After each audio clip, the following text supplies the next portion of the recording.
총회에 보내는 말씀. 나는 본지 속간 제1호에서 우리 교회의 진로에 대하여 간단하나마 언급한 바 있었다. 이제 나는 우리 총회의 개최를 앞두고 몇 가지 더 진언하는 것이 나의 의무임을 느끼어 아래와 같이 써보내는 바이다. 정통신학계의 과신. 우리나라 장로교회 안에는 정통이라고 하면 덮어놓고 안심하는 일부 지도자와 다수의 순진한 신도가 있다. 그러나 정통주의 신학이란 것은 그리 신임할 것이 못될 뿐 아니라 도리어 복음의 본질에 역행하는 바리새적 율법주의에 타락하는 위험을 범하고 있는 것이다. 지금에 있어서의 소위 정통주의 신학이란 것은 교회에 자라는 속생명의 보조를 같이 하지 못한 신학으로서 마치 경화된 외피와 같이 탈락될 운명에 있는 것이다. 반석 위에 지은 대건물인 줄로만 생각하여 온 정통신학이 사실은 모래 위에 선 것이었다는 점은 지극 간단하게 입증되고 만다. 정통신학의 성립은 이러하다. 즉 성경은 신교회에 있어서 최고 최종의 권위다. 이 성경은 문자 그대로 절대 무오다. 그런데 이 성경 기록을 문자적으로 정돈하여 체계화한 것이 정통신학이다. 그러므로 정통신학은 절대 무오다.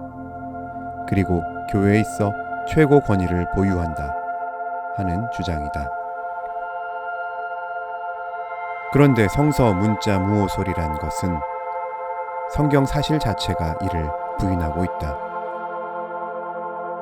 다음으로 설사 이 성경 자체는 무오하다 셈 치고라도 이 성경 기록을 해석하며 그것을 정돈하여 체계화하여 소위 정통신학을 수립한 주체는 인간이다.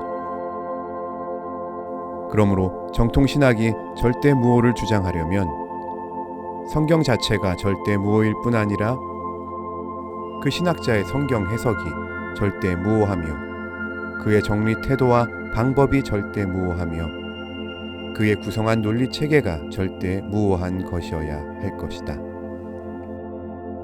다시 말하면 그 인간이 적어도 그 직분에 있어서는 절대 무오한 인간이어야 할 것이다.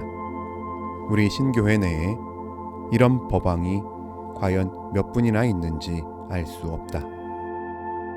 혹 말하기를 성경을 해석 또는 정돈할 때에 비판적 태도를 취하지 말고 성경에 쓰여져 있는 문자 그대로를 기계적으로 정돈만 한다면 인간적 과오가 섞이지 않을 것이 아니냐 할 것이다. 그러나 그렇게 함으로 과연 성경의 진의를 파악할 수 있는가? 문자보다도 정신, 나타난 말보다도 저자의 본의를 옳게 이해하여야 성경을 옳게 아는 것이다.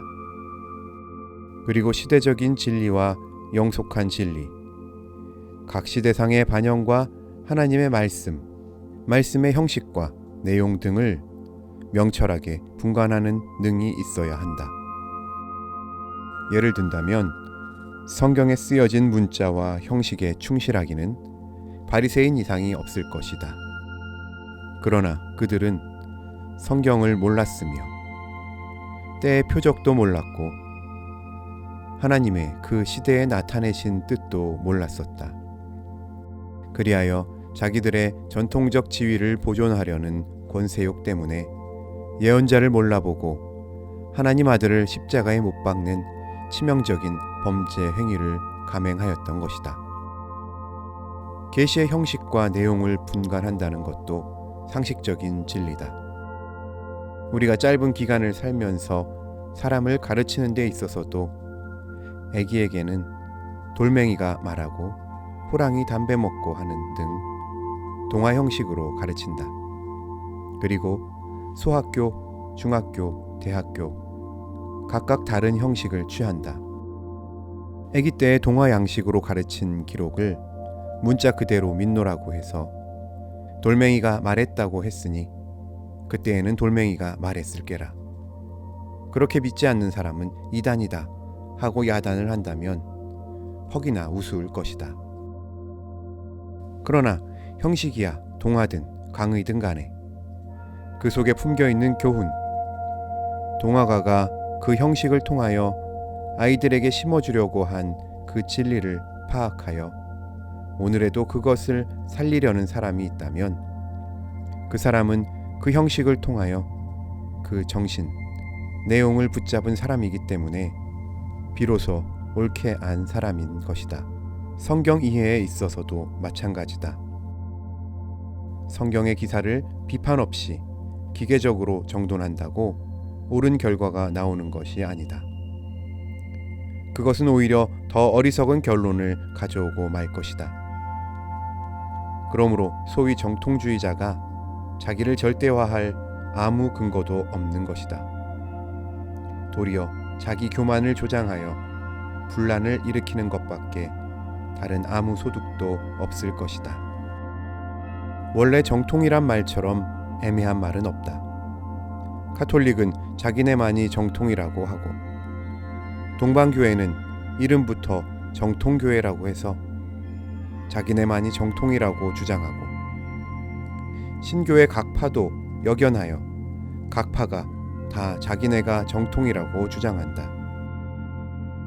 보편적으로 통용될 정통을 보증할 권위의 소재가 무엇인가? 박형룡 박사는 성경이다 하고 말한다. 그러나 어느 교파든지 간에 자기네만이 정통이라고 주장할 때 성경에 근거하지 않고 주장한 자가 어디 있는가? 다 성경에 근거한 것임을 주장하는 정통임에도 불구하고 제각기 그 내용이 다르지 않은가? 그러면서도 어느 교파나 다 함께 그리스도의 사랑 안에서 오늘날까지 존속해 오지 않았는가? 그러므로 우리 총회로서는 좀 더 흉금을 넓혀서 세계교회의 동향을 겸손하게 살펴 이 세대를 향한 하나님의 뜻이 무엇인가를 분별하여 그 본류의 보조를 함께 할 것뿐이요 낡은 부대와 같은 정통 신학 체계 속에 폭발하려는 세수를 가두어 두려는 어리석음을 범하지 않도록 하여야 할 것이다. 진정한 정통이라는 것은 살아계신 그리스도를 그 맘에 모심으로 그의 심정을 가장 잘 이해하여 그의 마음을 마음으로 하고 그의 사랑을 체현하려는 일편단심에 살고 죽는 사람일 것이요 어떤 관념을 신화한 신학체계나 운이하는 자가 아닐 것이다. 정통신학은 순수한 그리스도교가 헬라 사상에 중독된 첫 산물이었다. 신조의 견지와 신앙 양심의 자유. 신조는 신자의 공통된 신앙 고백으로 교회의 연합과 화평을 위하여 있는 것이요 신자의 양심을 외부적으로 심판, 속박하기 위하여 설정된 율법이 아니다. 그 반면에 양심의 자유란 것은 살아계신 하나님의 자유로우신 감동하심이 신자의 심령에 임한 때 그것을 인위적으로 거부하는 불경건을 막기 위하여 있는 것이요 그리스도의 근본 사실과 신앙의 법칙을 전혀 무시하는 무법주의적이요 방종적인 자유를 용인하려는 것이 아님은 물론이다. 지금까지의 정통주의 신학자들은 신조를 신앙 고백적인 입장에서 신앙 대상적인 입장에 올려 모시고 거기에 불변의 객관적 권위를 부여하여 그것으로 심판과 제재의 무기를 삼는 과오를 범하였다.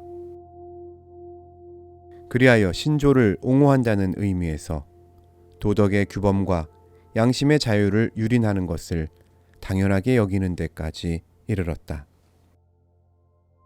그 반면에 극단의 자유주의자는 개인의 자유를 너무 과신하는 나머지 신조의 지위를 전혀 무시하는 패단이 있었다. 이 둘의 관계는 원심력과 구심력의 관계와 같아서 둘이 반대되는 데를 지향하면서도 우리 신앙의 긴장성을 주어 건전한 자리를 지속하게 하는 것이다. 미국 북장로교회가 전폭적인 분열의 위기를 극복하고 다시 건전한 발전을 보게 된 것은 교회 지도에 있어서 이 원리를 옳게 살린 까닭이다. 이 점에 있어서 5번 확인서의 공적이 컸음을 인정하지 않을 수 없다. 요컨대 우리 교회에서도 가장 근본되는 신조를 될 수 있는 대로 단순화하여 그것으로 경계선을 삼고 그 안에서 성경 해석의 방법이나 그 근본 교리를 설명하는 학설 등에는 각자에게 학적, 신앙적 양심의 자유를 허여하여야 할 것이다. 하나님 아들, 살아계신 예수 그리스도를 유일한 내 구주로 믿고 그를 사랑하며 그의 뜻을 따라 하나님과 이웃을 사랑하려는 자면 성도의 교제에 참여할 형제 자매로 규정지어서 잘못이 없을 것이다. 이 근본적인 것만 같으면 그 이하의 상이한 점에 있어서는 서로 호의로 이론과 의견을 교환하며 서로 보충하여 나갈 것이요 결코 적으로 치부하여 배격과 선멸을 선동 획책할 것이 아니다. 이번 총회원과 선교사들에게 만일 이 지혜와 아량만 있다면 지금까지의 교회를 덮고 있던 암우는 일소되고 명랑한 가운데 주의 복음이 빛나게 될 것이다.